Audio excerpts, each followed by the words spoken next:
Official swine star YouTube channel पे आप सभी किसान भाइयों का, पिग फार्मर्स का स्वागत है।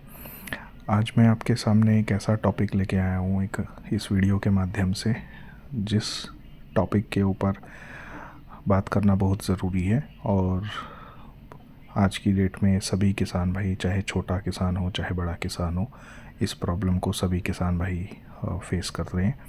सो आज हम बात करेंगे हमारे फार्म में, पिग फार्म में होने वाली मक्खी मच्छरों से रिलेटेड। सो आप सभी ने ये देखा होगा ग्रुप्स में भी, डिफरेंट जगह पे, और आपने खुद भी अनुभव किया होगा कि आप जो आपके फार्म्स हैं उसमें एकदम से मक्खी मच्छरों का प्रकोप बढ़ गया है। सो यहाँ पे 3 बातें बहुत मुख्य बातें हैं, जिन बातों को हम सभी सूअर पालकों और इस फील्ड से जुड़े हुए लोगों को समझना बहुत ज़रूरी है। सबसे पहला तो ये इतनी मक्खी मच्छर एकदम से आए कहाँ से। दूसरा, इन मक्खी मच्छरों से, स्पेशली मक्खियों से, पिग फार्म में क्या नुकसान है। और तीसरा, इनकी रोकथाम कैसे करें। सो आप लोगों का ज़्यादा समय ना लेते हुए मैं इस बात को आगे बढ़ाते हुए पहले 1 बाय 1 सभी तीनों पॉइंट्स पे हम बात करेंगे। सो सबसे पहले हमें यह समझना होगा कि ये मक्खी मच्छर एकदम से आ कहाँ से जाते हैं। सो जैसा कि आप सभी लोग जानते हैं कि आजकल का जो मौसम है, अभी खेतों में फसलें कटी हैं, और जैसा कि आप लोग जानते हैं कि मौसम भी कभी बारिश और कभी एकदम से आंधी तूफ़ान, मौसम ख़राब होना।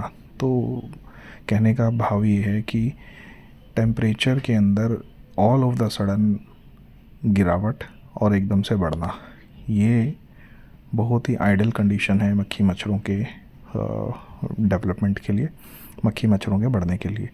35 डिग्री से लेके 40 डिग्री का जो टेम्परेचर रहता है, इस टेम्परेचर में स्पेशली मक्खियों के लिए बहुत ही उत्तम ये एक तापमान है, जिसके अंदर ये अच्छे से प्रजनन कर सकते हैं और अपनी संख्या को बढ़ा लेते हैं। सो जैसा कि मैंने पहले बताया कि हमें इस बात पे बात करनी है कि इतने सारे मक्खी मच्छर आते कहाँ से हैं। तो सबसे पहले, जैसे कि हम सब लोग अपने फार्म पे देखते हैं कि हम लोग जो सूअर का, हमारे फार्म का जो वेस्टेज होता है, उसको हम फार्म के बहुत ज़्यादा दूर नहीं, थोड़ा सा दूरी में या थोड़ा नज़दीक में कोई एक गड्ढा वड्ढा टाइप बना के वहाँ पे हम इसको फार्म के वेस्टेज को निकालते हैं। तो होता क्या है कि जैसे हम अपने फार्म का पानी और जो सूअर का मल रहता है, जो भी हमारे गोबर होता है सूअर का, जब ये उस तालाब, ये नुमा गड्ढे में जब ये जाता है, तो वहाँ पे जो ये मक्खी मच्छर होते हैं, एक तो इनको तापमान अच्छा मिल गया, प्रजनन के लिए उचित तापमान है। दूसरा, वहाँ पे ये लोग क्या करते हैं, वहाँ पे ये एकदम से प्रजनन, इनका सीज़न शुरू हो जाता है। तो प्रजनन सीज़न शुरू होने के बाद ये एकदम से बहुत सारे अंडे वहाँ पे, जो हमारा वो गोबर वाला जो हिस्सा रहता है, वहाँ पे बहुत सारे अंडे और ये सब रख देते हैं। तो धीरे धीरे करके ये वहाँ पे प्रजनन स्टार्ट कर देते हैं। अंडों से लार्वा बनता है, लार्वों से जो एडल्ट मक्खी जिसे बोलते हैं, वो बननी शुरू हो जाती है। तो एकदम से ये इतने सारे मल्टीप्लाई हो जाते हैं देखते ही देखते कि हमें समझ ही नहीं आता कि एकदम से इतने मक्खी मच्छर हमारे फार्म पे कहाँ से आ गए। पहला कारण तो इसका ये है। दूसरा कारण, हम अपने फार्म के अंदर जो फीड यूज़ करते हैं,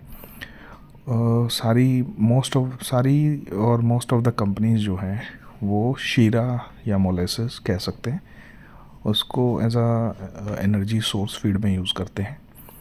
तो जब हम जानवर को फीड डालते हैं तो कुछ फीड जो है वो बच जाती है, जो कि हमारे बाड़ों के कोनों में या कहीं ना कहीं ऐसी जगह पे फंसी रह जाती है जो मक्खी मच्छरों को अपनी तरफ आकर्षित करती है।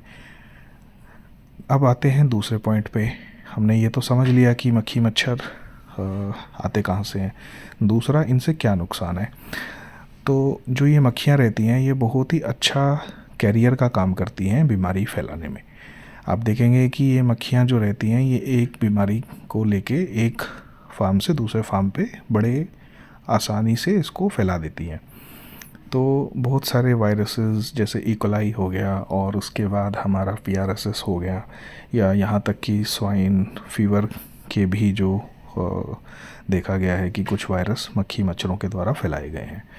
तो अब आते हैं तीसरे पॉइंट पे, इनकी रोकथाम कैसे करें।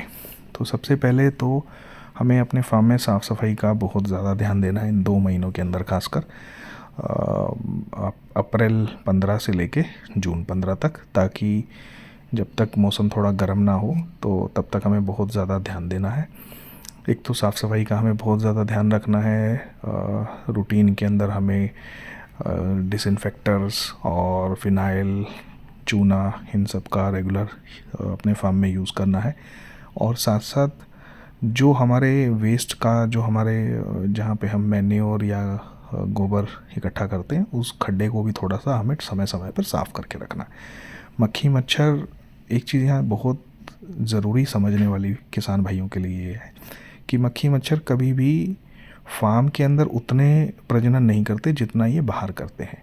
तो ये गंदगी में जहाँ पे गोबर होगा आसपास में, वहाँ पे ये अच्छे से प्रजनन करते हैं और वहाँ से प्रजनन करके ये सीधा फार्म में एंट्री करते हैं। और रोकथाम के लिए हम लोग आजकल मार्केट में अलग अलग तरह के स्प्रेज, डिफरेंट पेंट्स, कुछ केमिकल जैसे हैं जो मक्खी को अपनी तरफ आकर्षित करते हैं, और जैसे ही मक्खी उस पर हल्का सा भी उसको टच करती है तो वो पॉइजनस होते हैं, वो जहरीले होते हैं, उनको मार देती है।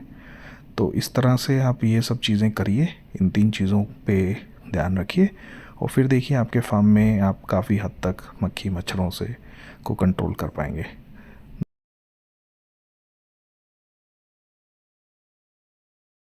और अंत में मैं आप सभी से यही रिक्वेस्ट करता हूँ कि हमारे YouTube channel official swine star को लाइक, सब्सक्राइब और शेयर करिए, ताकि हमारी आने वाली नई वीडियोज़ आपको सबसे पहले मिल सके। धन्यवाद।